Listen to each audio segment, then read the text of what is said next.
Hey guys, thanks for stopping by to watch another video here at All I See is W, where we talk about stocks, Bitcoin, and finance with the goal of gaining on positive proceeds and leading with an altruistic mindset. Now, first off, if you're new to this channel, I would really appreciate you hitting the like and subscribing for more related content. In today's video, I'd like to just cover the overall market, especially with the price of Bitcoin and how much of the impact that had on the miner community, with the price of Bitcoin hovering at like this sub 91,000 today. Currently, it's at around the 92,000. A lot of the Bitcoin miners today, especially during the stock market open, it completely plummeted. We look at the top Bitcoin miner companies like Mara, CleanSpark, Riot, BitDeer, Hut 8, Iron, you name it. A number of Bitcoin miner companies, including MSTR, had a really bad day. And that's not to say that the overall markets didn't perform well. It was just a really bad day in terms of just price of Bitcoin going down, and that also resulted in a negative correlation performance with the Bitcoin miners. Now, most of you are wondering, is it really the end of the Bitcoin cycle here? Is it really the end of the Bitcoin miners? We'll talk about all of that from a technical and fundamental analysis. So let's get started. First off, I'd like to cover the overall updates with the price of Bitcoin. So where we are current state is at 92,000, and I have a support line here at 88,000. I really do think that this is the support line here with the price of Bitcoin, and where we currently are with the retest here, the green line, I have a resistance line of that prior retest of 108,000, which we tested back in December 16, so about 2 weeks ago. Now, most of you are wondering, are we at that top point of Bitcoin price? To me, even though we're seeing a downward trajectory with the price of Bitcoin in the near term, just be mindful that in December we reached all-time highs, right? I mean, just right before the president election, like October timeframe, there was one point where we got down to like 59,000, and post Trump winning, it ramped all the way up to 108,000. So I think what we're seeing here is just a healthy state of volatility, right? I mean, of course, we don't want to see Bitcoin going down even further, but I think that because there's so much market sentiment going on with the price of Bitcoin, I don't think we should be super worried. Of course, there's a lot of profit taking going on with the very long-term investors, especially with year end. But I do think that as we head into 2025, we can see that upward trajectory. I don't think Bitcoin is at the top of its bull cycle. I think that we are anticipating the 120 and 130 zone come next year, early next year. And let's just take a look at this indicator here. We're looking at the Bitcoin Rainbow Price Indicator, just looking at the different zones that we see based on historical trends. So where we currently are right now, landing in that green zone, it's in that accumulate, still cheap, and then eventually we're going to get into that yellow zone, the HODL zone, and then the orange zone, the FOMO intensifies. And then is this a bubble? And then the red zone, maximum bubble territory, which we saw in the prior, historical bull runs. So I do think that we're still in that accumulation phase, and there hasn't been an instance where we just topped off at the accumulation phase based on the Bitcoin cycles that we've seen for the different data points that we have here. So I just wanted to give you some color on what we expect to see and why I believe 2025 will be the year where we will start going upward in the Bitcoin price, and that will result in the miners performing. Now, most of you are wondering, like, why is it that the Bitcoin miners are underperforming? So we're looking at a 14-day range here. So what we see here, Mara, I mean, overall 40 days, it's down 26%. CleanSpark down 31%. Bitfarms down 27%. Core Scientific 19%. Riot -14%, Hut 8 -12% in the recent trading weeks. Iron basically at net zero. Bitdeer, on the other hand, is the leading workhorse in the last 40 days at 86%. So why is it that miners are significantly underperforming given the fact that Bitcoin has been outperforming in the year 2024? I think because of a lot of the proxies taking on with like MSTR and hedging against the miners, there's been a lot of market maker manipulation going on, but what goes down will eventually go back up. And with seasonality, so in my other videos, I did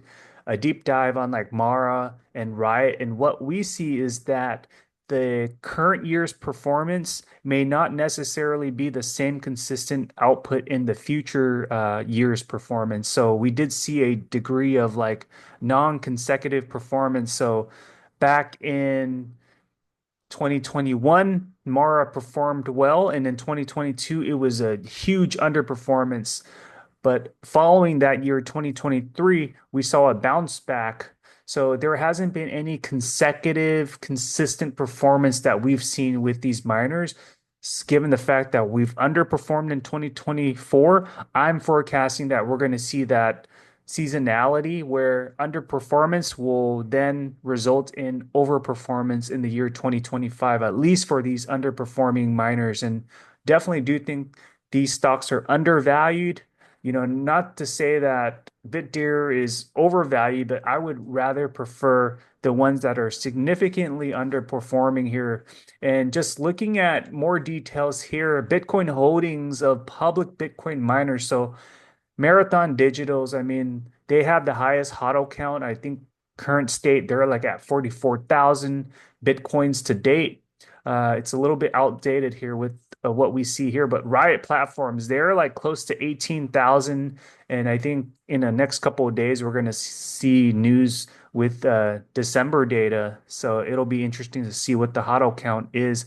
Hut 8, they used $100 million to also acquire Bitcoin. So they're like ranked number three in terms of HODL right now, and followed by CleanSpark at number four in terms of HODL. So you see this disparity being created between number one, two, three, and four. I think there's a race to get to number three first, but I think number one and number two here with Mara and Riot, they're in that leading race, and they will continue to be positioned and ranked number one and two in terms of HODL count based on their MSTR strategy of acquiring Bitcoin and also mining Bitcoin at high capacity. Now, just wanted to share with you an overall article here that Bitcoin drops to 92,000 as long-term holders keep taking profit. And just a lot of with the microeconomic concerns and rampant profit taking, this is what is really weighing in on the reduction in the price of Bitcoin as the year comes close to an end here, where we saw Bitcoin fall to its lowest price. I mean, since the all-time high that we saw of 108,000. This is truly just based on profit taking, and a lot of the shorters are using that as a hedge to really short MSTR in the miners, and that's what we've seen in the recent weeks here, getting to that 91,000 threshold. Are we at that state where we're not going to see any more drops? I think that 88,000 may be what we will see. Will Bitcoin get below 88,000? Who knows? There's potential for it to break below 90,000, yes, but I think there's upside, so I think with this volatility that we're seeing, it's expected, especially with Bitcoin. However, with ETFs now in play, that really solidifies the credibility of Bitcoin. I mean, a lot of the institutions have Bitcoin covered by creating ETFs this year, and that really just puts that credibility around Bitcoin. And we heard news around Hong Kong today announcing that they want to start their Bitcoin strategic reserve. El Salvador loaded up on Bitcoin. We know, like in terms of countries, US is number one with Bitcoin reserve right now, like close to about 500,000 Bitcoin. China is right behind the United States with less than 50,000 Bitcoins that they have less compared to the United States. So it's really a race right now for countries to ramp up the amount of Bitcoin that they hold. Today we saw Mara drop down, Riot drop down to about 8%, including CleanSpark, but it's nice to see that upward increase towards the end of the stock market.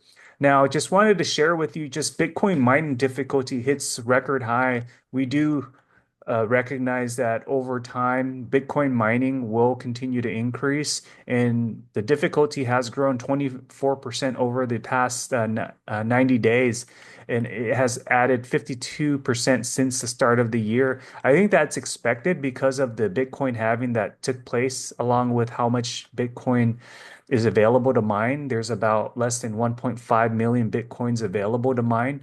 But overall, all in all, I think because the price of Bitcoin will continue to go up, I think the value in mining will just add value along with HPC AI sectors that these miners will eventually explore. Overall, the fact that mining difficulty keeps increasing means that miners have to increase their efficiency to remain profitable. So, how we look at miner fleet efficiency, which companies are using the most efficient miners like the S21 Pro miners, that's really going to come into play because the cost to mine will increase, especially with the wattage and the power that you're paying to mine. But overall, companies that have the highest efficiency, the lowest cost to mine will really be positioned for success. And with the smaller companies, I think they will all be bought out eventually by the big name companies. Let's take a look at, just overall institutional mining investors. So from Compass Mining here, there was an article that was released about 3 years ago, just to give you context on which institutions are holding Bitcoin mining companies. So just with Mara, you see here Vanguard Group, ownership 9%, BlackRock 6%. Just be mindful that this was old data, but I'll show you the difference of what we see in the more recent years. So Morgan Stanley also invested. We look at Riot, Vanguard, BlackRock also invested here, right? With pretty big numbers of like 6%. Looking at Bitfarms, you see Russell Investments, Invesco investing. Taking a look here at Hut 8, Hive, and CleanSpark, we see different investors, Goldman Sachs. Taking a look at Hive here, not too many investors, but look at CleanSpark. You have again BlackRock, Vanguard, Toro Investments. So the big name institutions are investing in these big name established companies. So notice that Vanguard and BlackRock are the top two holders in Riot, Marathon, and CleanSpark. And one of the things you notice about Riot, Mara, and CleanSpark is that these are the top Bitcoin hodlers. They have high Bitcoin mining capacity. And I think for those reasons, institutions like to invest in these well-known established companies.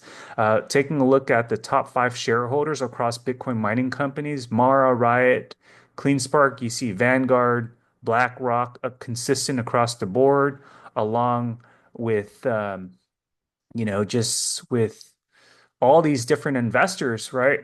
Investing in the top three hodlers here. So that's one good thing to look at here. And BlackRock and Vanguard, two of the largest investment managers in the world, take the top spots among institutional mining investors. So that just shows you that institutional ownership as a percentage of total investors for public mining companies is far equally distributed.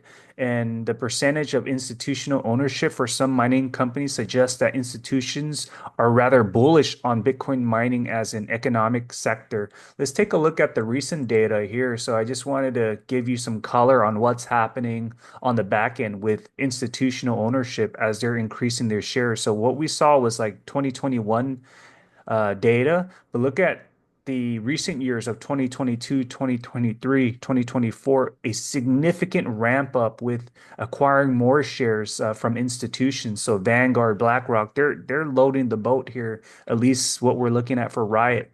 Along with Mara, we see here a huge influx of more institutional shares being bought by BlackRock, Vanguard, for example. Bit Digital, same consistent pattern. Along with CleanSpark here, we see that exponential increase in the amount of shares being acquired. So what does that mean? Is Bitcoin going away? Is the Bitcoin mining sector dead? You know what? I mean, looking at what the institutions are doing, I really believe that what we see here in hindsight, which we will look back in the next couple of months, underperformance. I think as we head into 2025, we're going to start seeing that negative opposite trajectory. We're going to see these underperforming stocks outperform a number of stocks in the stock market. And I think Bitcoin is really going to get to that all-time high of like, 120, 130,000. That's at a reasonable price where the probability for that to occur is more likely than like setting it at like 200,000, for example, which other analysts are suggesting. But is Bitcoin going away? Is the Bitcoin mining sector dead? I'm saying no. I think that what we're seeing in today's market is an opportunity to dollar cost average down, definitely buying on the discount, buy when there's blood, fear on Wall Street, because in 2025, we're really going to be able to capitalize here. So that's my overall analysis. I hope you found this video valuable. I'd love to hear what your comments and questions are. Thank you, guys.